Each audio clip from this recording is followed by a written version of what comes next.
ঠিক অনেক চেষ্টা করি কিন্তু আমার রিজিকে যেন প্রশস্ততা হয় না, রিজিক আছে কিন্তু বারাকা যেন হয় না। মেহেরবানি করে আমাকে দুই একটি পরামর্শ দিবেন। প্রিয় ভাইয়েরা, অনেকেই আমাদের কাছে এই কথা বলেন, আমরা নিজেরাও অনুভব করে অনেক সময়। আমি আপনাদের কাছে দুইটা দিকের কথা বলবো ভাই, রিজিকের বারাকার জন্য।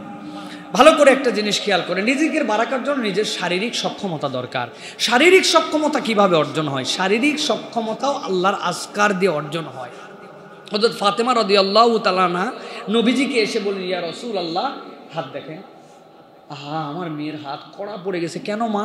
বলে, আমি জাঁতা জ্বলতে জ্বলতে যেইটা দিয়ে আমাকে জব ভাঙতে হয় হাত, আমাকে একটা গোলাম দেন।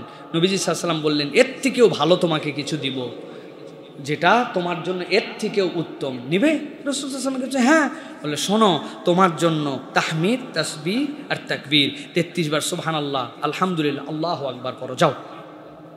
আচ্ছা, কখনো কি ভেবে দেখছেন, উনার দরকার একটা গোলাম, হাতের ব্যথায় হাত শেষ হয়ে গেছে, নবীজি বলেন এর থেকে বেশি দিব, সুবহানাল্লাহ, আল্লাহু আকবার পড়ো, হয়ে গেল।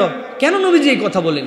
এই আজকারের মধ্যে এমন ক্ষমতা আছে যেটা তোমার শরীরকে এমন কিছু বানাবে, ওই গোলাম দিয়ে তাকেও তো ডলতে হবে। আল্লাহ তোমার মধ্যে এর থেকে বেশি শক্তি দিবেন যেটাতে তুমি ক্লান্তি অনুভব করবে না। আল্লাহ তোমার অন্তর, শরীর এরকম সক্ষম বানায় দিবেন। সুবহানাল্লাহ। এরকম করে কখনো ভাইবে দেখছেন? খালি মনে করছি নবীজি বলে দিয়েছে বিশাল ফজিলত, সেটাও ভালো করে বলি না আমরা। সুতরাং এই আজকার, আল্লাহর জিকির, এটা আমাদের রিজিকের প্রশস্ততার ক্ষেত্রে শরীরের মনের আমাদের অনেক ধরনের তৃপ্তি নিয়ে আসবে। এই আজকার ছাড়া যাবে না। আর 2 নম্বর, আল্লাহর কাছে একটা দাবি করেন, আল্লাহর কাছে বলেন, আল্লাহু লাতীফুম বিইবাদিহি ইয়ারযুকু মান ইয়াশাউ ওয়া হুয়াল কাউইয়ুল আজিজ।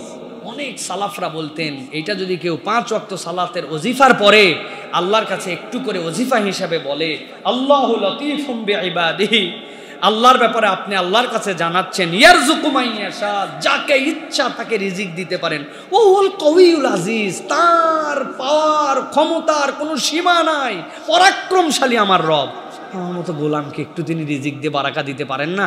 এইটা যদি কেউ 5 ওয়াক্ত সালাতের পর আমল করে আর আল্লাহর আজকারগুলা করে, আল্লাহ রাব্বুল আলামিন তার হালাল রুজির মধ্যে বারাকা দান করে দিবেন ইনশাআল্লাহ। প্রিয় ভাইরা, সুতরাং আপনি আমলটি আল্লাহর জন্য করতে পারেন।